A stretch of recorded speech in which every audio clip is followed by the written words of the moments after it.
बात होगी देश की राजधानी दिल्ली की।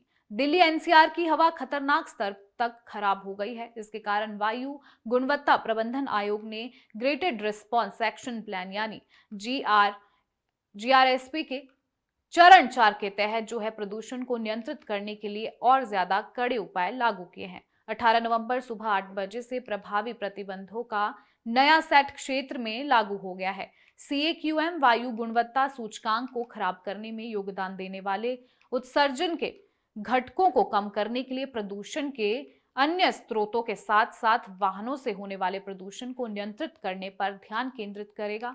वायु प्रदूषण अति गंभीर श्रेणी की दहलीज में पहुंच गया है। अब ये जानने की कोशिश करेंगे कि आखिर ग्रैप 4 होता क्या है और इसमें किन वाहनों पर प्रतिबंध रहेगा। आपको बता दें कि ग्रैप 4 प्रतिबंध के तहत सबसे प्रमुख उपाय में दिल्ली में ट्रकों के प्रवेश पर प्रतिबंध शामिल है, जिसमें आवश्यक वस्तुओं को ले जाने वाले वाहनों को उपवाद के रूप में रखा गया है। इसके अलावा एलएनजी, सीएनजी, BS4 डीजल या इलेक्ट्रिक पावर जैसे स्वच्छ ईंधन पर चलने वाले वाणिज्यिक वाहनों को प्रतिबंधों से छूट दी गई है। इस बीच दिल्ली के बाहर पंजीकृत गैर जरूरी हल्के वाणिज्यिक वाहनों पर भी प्रतिबंध है।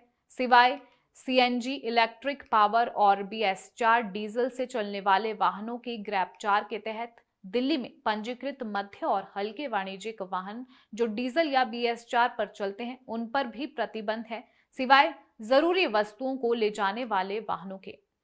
आपको बता दें कि निजी वाहनों पर कोई नया प्रतिबंध नहीं है। हालांकि निजी वाहनों पर कोई नया प्रतिबंध नहीं लगाया गया है, लेकिन ग्रैप 3 के तहत सीएक्यूएम ने पहले ही कुछ प्रतिबंध लागू किए हैं। निजी वाहन मालिक जो अभी भी BS3 पेट्रोल कार या BS4 डीजल कार चलाते हैं, उनके लिए इन दिनों शहर की सीमाएं प्रतिबंधित रहेंगी।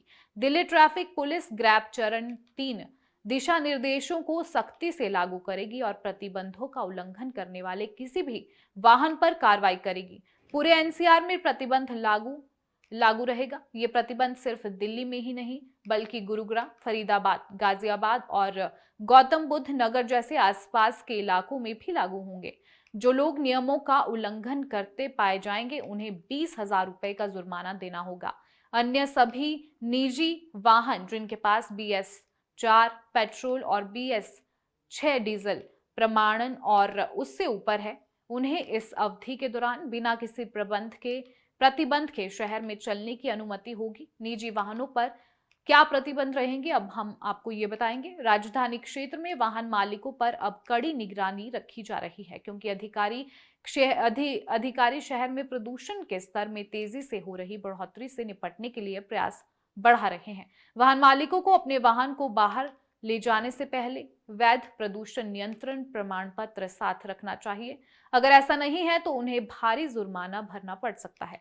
दिल्ली ट्रैफिक पुलिस ने नियमों का पालन न करने वाले वाहनों पर अपनी कार्रवाई को कई गुना बढ़ा दिया है। इस साल 31 अक्टूबर तक नियम का उल्लंघन करने वालों के खिलाफ 2.70 लाख से ज्यादा जो है चालान जारी किए गए हैं। वैध PUC प्रमाण पत्र के बिना वाहन चलाना एक गंभीर अपराध है और इसके लिए 10,000 रुपीज तक का जो है जुर्माना लगाया जा सकता है। ये कदम वाहनों से होने वाले उत्सर्जन को कम करने के व्यापक उपायों का हिस्सा है, जो दिल्ली की खराब वायु गुणवत्ता में महत्वपूर्ण योगदान देते हैं। वाहन मालिकों के दंड से बचने के लिए नियमित रूप से अपनी PUC प्रमाण पत्रों की जांच और रिन्यूअल करवाना चाहिए। बुधवार तक खतरनाक श्रेणी में पहुंच सकती है हवा। CPCB के मुताबिक आनंद विहार, शादीपुर, बवाना समेत 14 इलाकों में AQI अति गंभीर श्रेणी में रहा, जबकि मुंडका, नेहरू नगर समेत 8 इलाकों में हवा गंभीर श्रेणी व DDU, लोधी रोड समेत 3 इलाकों में हवा बेहद खराब श्रेणी में दर्ज की गई। भारतीय उष्णदेशीय मौसम विज्ञान संस्थान के मुताबिक रविवार को हवाएं उत्तर पश्चिम से उत्तर दिशा की ओर से चली। इस दौरान हवा की गति 18 से 24 किलोमीटर प्रति घंटे से रही। सोमवार को हवाएं उत्तर पूर्व दिशा से चलने का अनुमान लगाया गया था। इस दौरान हवा की गति 6 से 12 किलोमीटर प्रति घंटे से चलेगी। वहीं सुबह के समय धुंध के साथ कोहरा छाए रहने की आशंका जताई गई थी। वहीं मंगलवार को हवाएं उत्तर पश्चिम दिशा की ओर से चलेंगी। हवा की चाल 12 से 14 किलोमीटर प्रति घंटे रहने का अनुमान जो है लगाया गया है।